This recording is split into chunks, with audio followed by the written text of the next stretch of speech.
Tuhan bersamamu dan bersama rohmu. Inilah Injil suci menurut Matius. Dimuliakanlah Tuhan. Pada suatu hari Sabat, Yesus dan murid-muridnya berjalan di ladang gandum.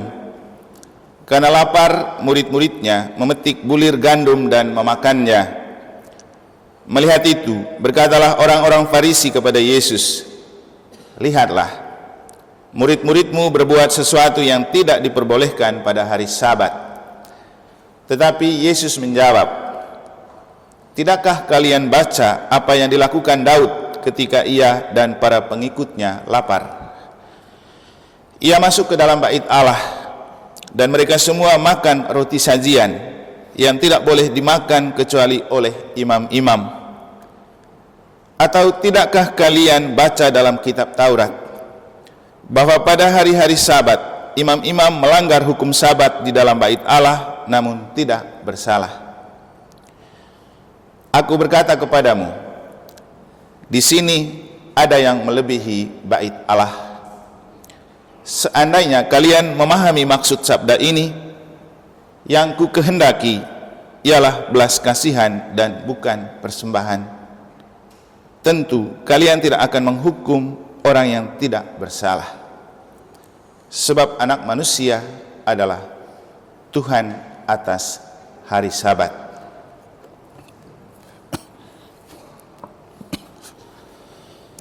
Demikianlah sabda Tuhan. Terpujilah Kristus.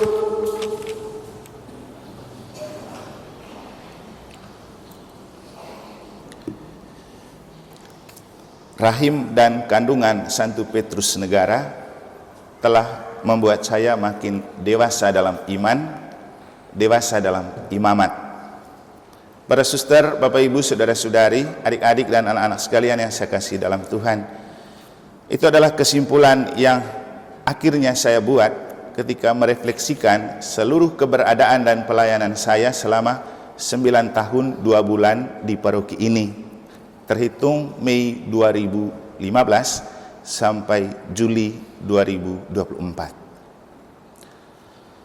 Saya merasa ketika berada di rahim Santo Petrus Negara selama 9 bulan sebagai seorang bayi plus 9 tahun plus 2 bulan, saya menemukan diri sebagai orang yang lebih dewasa dalam iman, dewasa dalam imamat. Mungkin itulah kenapa kemudian orang bilang naik kelas begitu, dari pastor paroki di Negara menjadi pastor paroki di Mataram. Walaupun dari segi sentralisasi makin jauh dari pusat, tapi dipercayakan menjadi deken, ya katanya itu naik kelas. Tapi untuk saya, mungkin karena Tuhan sudah melihat saya makin dewasa dalam iman dan imamat, makanya dikasih salib yang lebih besar. Sehingga salib yang harus saya pikul di NTB jauh lebih berat dari apa yang pernah saya pikul di Negara. Bapak Ibu juga sudah tahu seperti apa beratnya memikul salib di Negara, tapi untuk saya itu tidak terlalu berat, masih berat yang punya Yesus. Dan justru salib itulah yang makin mendewasakan saya dalam iman dan imamat. Ada banyak kepercayaan yang diberikan kepada saya selama saya menjadi pastor paroki Negara, ketua Unio, sampai dengan pengurus Unindo. Dan masih ada banyak lagi kepercayaan-kepercayaan besar yang kemudian diberikan kepada saya, justru karena Tuhan melihat saya sudah cukup dewasa dalam iman dan imamat.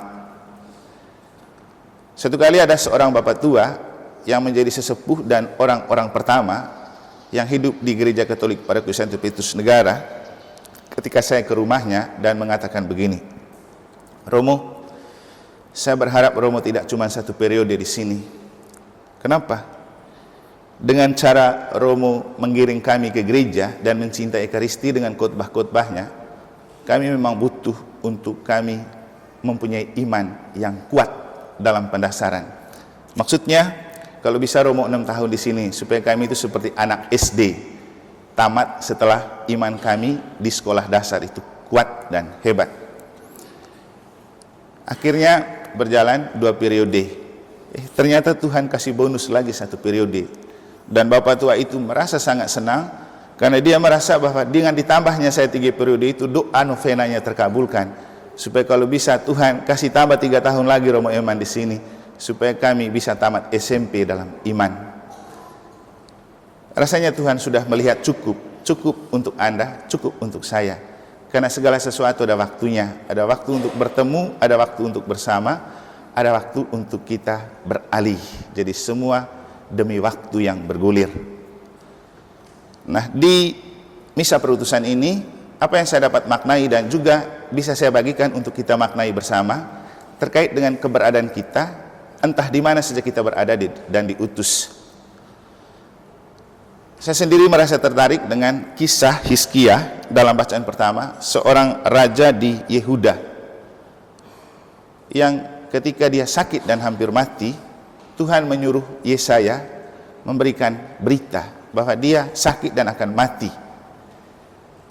Setelah mendengar berita dari Yesaya, ia sadar, ia berdoa, dan ternyata doanya dikabulkan oleh Tuhan, didengar oleh Tuhan. Tuhan bilang, saya sudah mendengar doamu dan saya melihat tetesan air matamu, maka engkau diperpanjang hidupmu.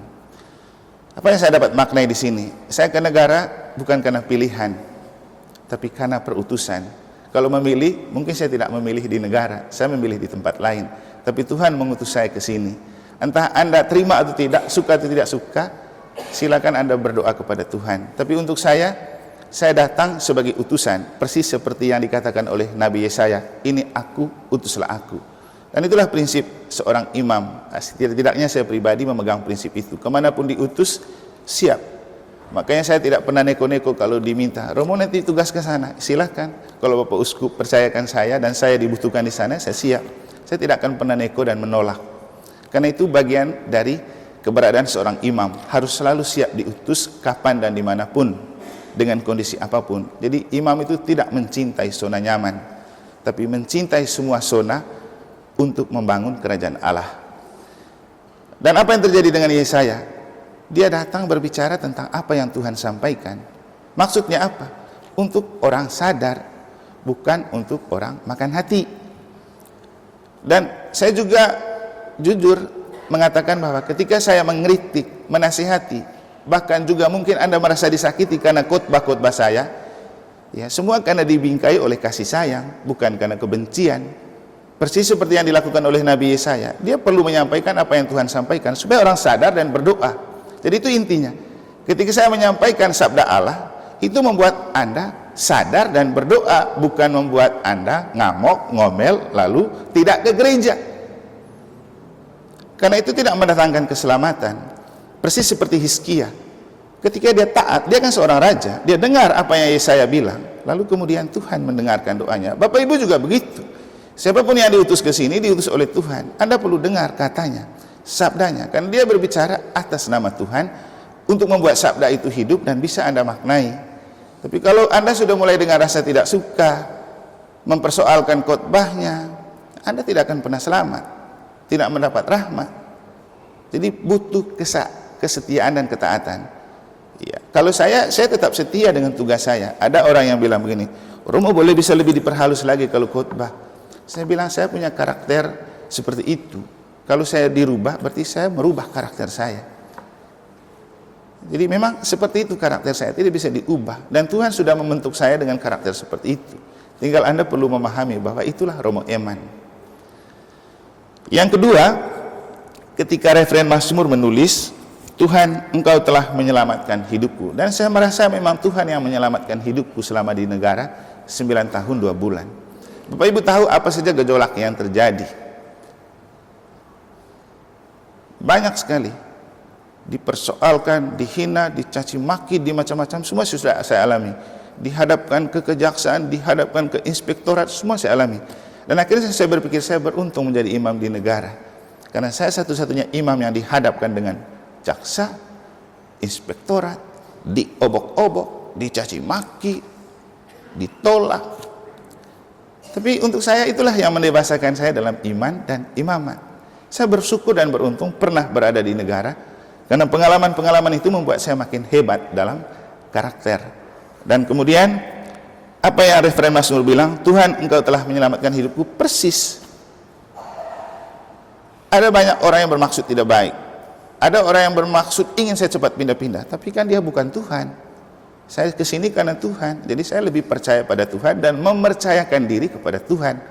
Apalagi beruntungnya saya itu punya moto tabisan, aku tidak seorang diri karena Bapa menyertai aku senantiasa. Jadi Tuhan, engkau telah menyelamatkan hidupku selama 9 tahun 2 bulan ada di Paroki Santo Petrus Negara, di antara banyak pergolakan dan perguncingan. Sedikit sih, tidak sampai 5%, karena banyak yang baik kan, banyak yang bagus, banyak yang berubah, banyak yang makin mencintai iman dan gereja. Itu cuma riak kecil. Dan yang ketiga, ketika Yesus berbicara begini, bukan persembahan tapi belas kasihan yang aku butuhkan. Lalu tadi di bagian pengantar saya bilang, ya, jauh lebih baik ketika kita punya belas kasihan, kita persembahkan itu kepada Allah, persis seperti yang Anda miliki atau yang saya ajak untuk Anda. Saya punya belas kasihan untuk Anda, entah Anda percaya, terima atau tidak terima. Tapi kalau saya tidak punya belas kasihan, ngapain saya bertahan ada di negara ketika sudah dipersoalkan? Tapi karena saya punya belas kasihan, saya tetap setia, saya tetap stay on, saya tetap stand by, saya tetap mencintai, saya tetap merayakan Ekaristi, melaksanakan semua tugas dan tanggung jawab saya sampai titik akhir 20 Juli. Karena saya punya kasih untuk Tuhan dan kasih untuk Anda, dan saya mempersembahkan kasih itu kepada Tuhan lewat pelayanan-pelayanan sebagai seorang imam. Mungkin Anda tidak bisa mengingkari kenyataan bahwa ketika saya bertugas sendiri sebagai imam di negara, Anda punya volume misa lebih banyak kan? Jujur, ada yang mengaku itu. Dibandingkan dengan ada lebih dari satu imam, belum tentu volume misanya banyak. Dan bisa cek di bendahara, berapa kolekte misa harian yang terkumpul setahun? Rata-rata 70-80 juta. Kalau romonya tidak rajin misa, tidak mungkin kita bisa mengumpulkan kolekte harian sebanyak itu. Tentu bukan kolekte yang lebih penting. Yang lebih penting Anda makin mencintai misa, Anda mencintai gereja, dan anak-anak kita mesdinar, seperti yang sering saya bilang, kamu cari di paroki manapun, di mana ada misa harian, ada mesdinarnya sampai 4 orang. Cuma di negara. Karena kita mau membina iman mereka sejak dari kecil, lalu mereka mencintai gereja. Dan saya senang dan bahagia hari ini, kenapa? Lihat anak-anak mesdinar yang berpakaian Legio Maria hadir dalam misa perutusan ini. Ini tentu sesuatu yang tidak pernah kita bayangkan. Kenapa mereka mau jadi Legio Maria Junior? Karena mereka sudah dibiasakan untuk mencintai iman dan gereja. Waktu pertemuan Legio Maria di sana, saya bilang, ini anak-anak yang bertumbuh dalam sekami dan mesdinar. Mereka mesdinar tiap hari. Ketika diajak Legio, mereka mau, karena mereka sudah dari kecil dibiasakan untuk mencintai iman dan gereja. Dan untuk saya ini sebuah kebahagiaan yang terbesar. Walaupun kemudian saya pergi dari negara setelah ini, tapi setidak-tidaknya saya sudah menanamkan banyak untuk iman anak-anak, juga iman kita. Jadi belas kasihan lebih penting dari persembahan. Tapi kalau kita punya belas kasihan, persembahkan itu kepada Allah. Mengapa kemudian saya mengajak Bapak Ibu, kalau memang mencintai Romo, datang misa perutusan, bukan perpisahan. Misa lebih penting. Tidak perlu kamu bawa kado, bawa intensi doa. Ternyata banyak sekali tadi intensi doa itu, setumpuk. Tapi itu adalah ungkapan kasih sayang Anda untuk imam. Dan Anda persembahkan itu dalam misa, dan saya persembahkan itu dalam misa. Itu jauh lebih terhormat. Makanya saya bilang kemarin, apapun doa Anda menjadi bekal yang sangat berharga untuk saya ke tempat baru.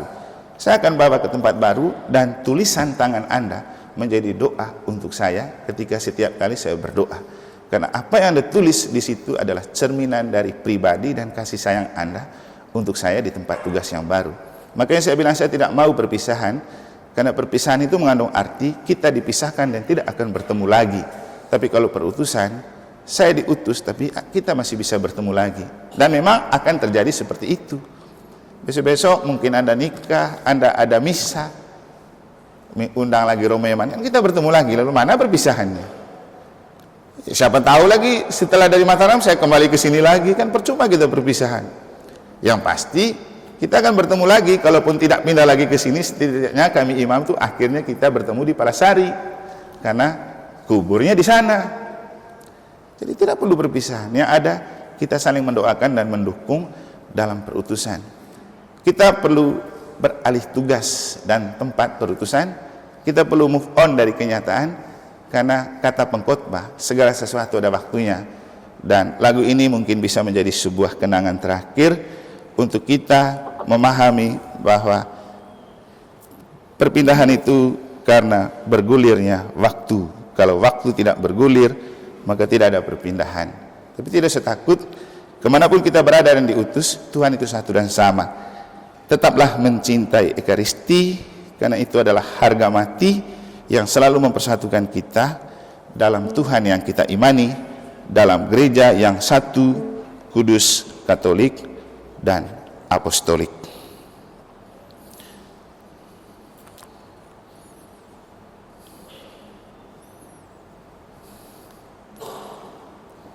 Boleh juga nyanyi sama-sama ya.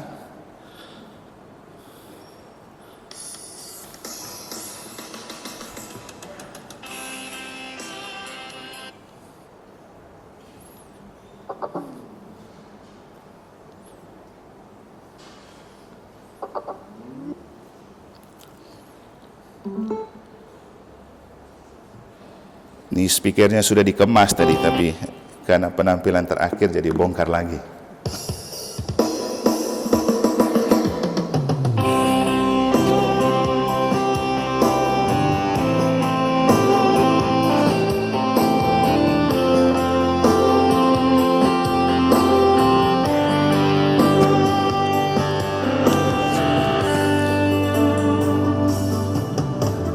Aku yang tak pernah bisa lupakan dirinya, yang kini hadir di antara kita.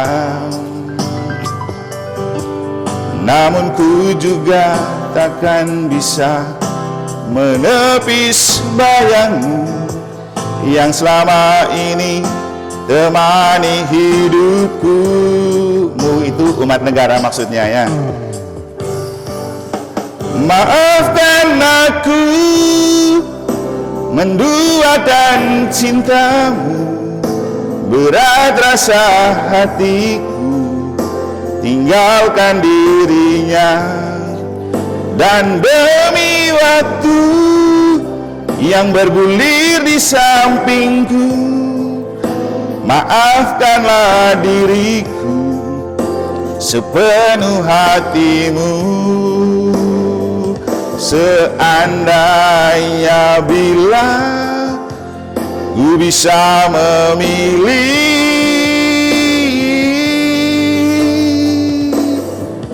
kalau saja waktu itu ku tak jumpa dirimu, mungkin takkan semua seperti ini. Dirimu dan dirinya kini ada di hatiku, membawa aku dalam kehancuran.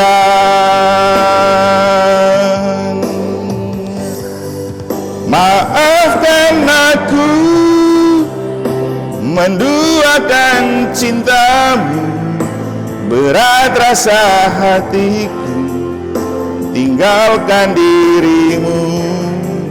Dan demi waktu yang bergulir di samping, maafkanlah diriku sepenuh hatiku. Seandainya bila ku bisa memilih.